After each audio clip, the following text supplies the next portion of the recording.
మన కర్రీ అన్నమాట.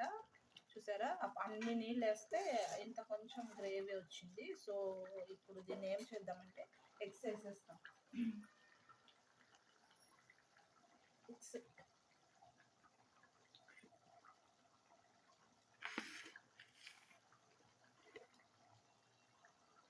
ఎగ్స్ ఎప్పుడే కానీ ఇలా కట్ చేసి వేయాలి.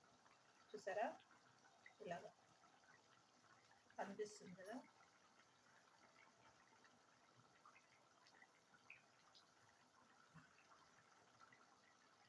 ఇక్కడ కనిపిస్తుందని అనుకున్నా, నా చేతి దగ్గర ఉంది, కట్ చేసేస్తున్నా. సి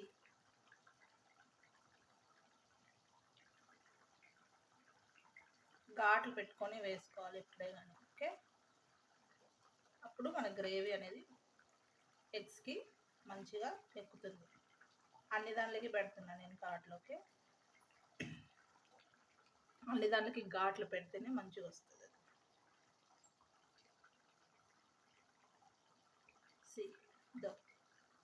కనిపిస్తుంది కదా, ఇలా ఘాట్లు పెట్టుకోండి.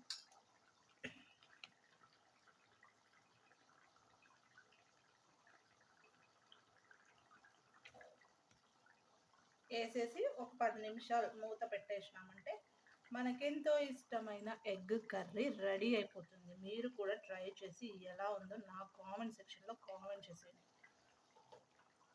నేను ఎక్కువ ఎగ్స్ వేసుకుంటున్నాను. సో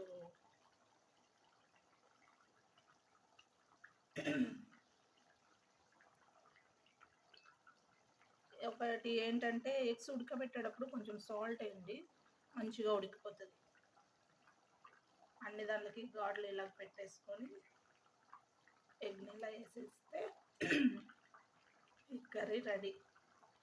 జస్ట్ 10 నిమిషాలు ఎగ్స్ వేసి గంటలు గంటలు ఉండాల్సిన అవసరం ఏం లేదు.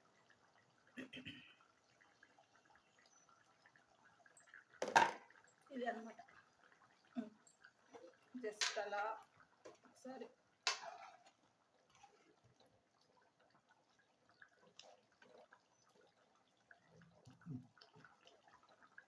మరీ ఎక్కువ కలిపేసామంటే ఎగ్స్ అనేవి విడిపోతాయి, ఘాట్లో పెట్టాం కదా. సో అదనమాట. ఇలా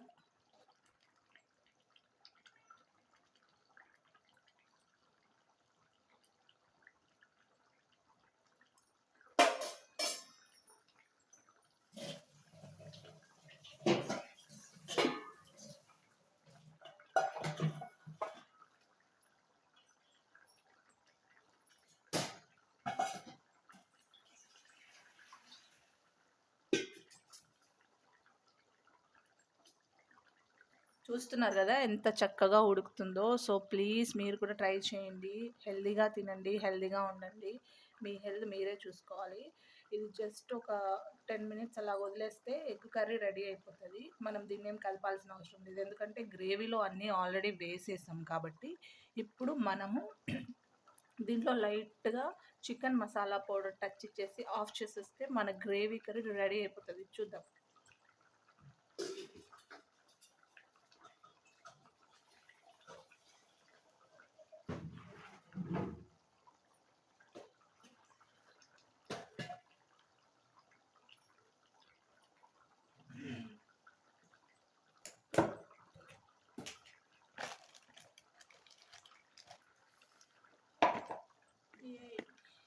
చికెన్ మసాలా పౌడర్ జస్ట్ అలా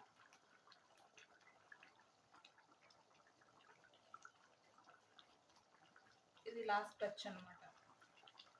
చాలు, మేబీ లాస్ట్కి ఒక స్పూన్ అనుకోండి.